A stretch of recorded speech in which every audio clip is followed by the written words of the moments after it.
Has your instructor ever told you you're too high or low on your landing approach? How do they know? And how can you learn to judge your approach coming into land? Aids like PAPI or VASI help, but not every runway has these. We're going to judge our approach by picking out an aiming point on the runway. On a long enough runway, we should aim for the 1,000-foot markers, the beginning of the two wide white bars. This is also typically where the PAPI lights will guide you towards. What we can do is pick an imaginary point on our windscreen. Here it would be above the spot just right of the second air vent, and then maybe 2 fingers above the compass.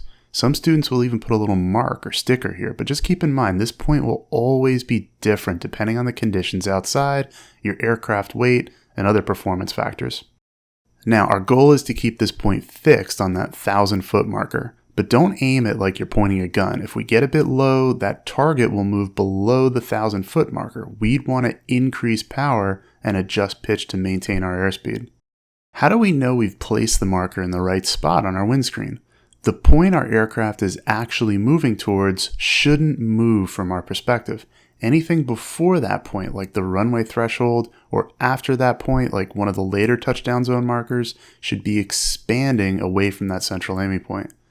As we continue the flight, that runway threshold moves down in our viewpoint, while the touchdown zone marker moves up, but our target, the 1,000-foot marker, stays stationary on our chosen spot.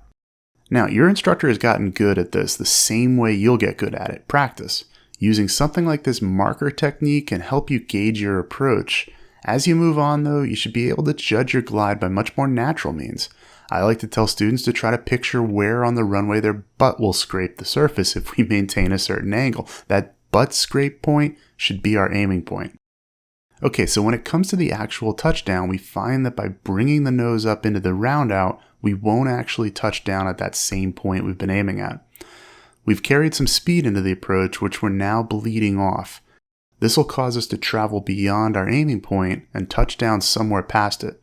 The faster our approach speed was, the more we're going to travel down the runway because the aircraft will want to touch down close to its stall speed.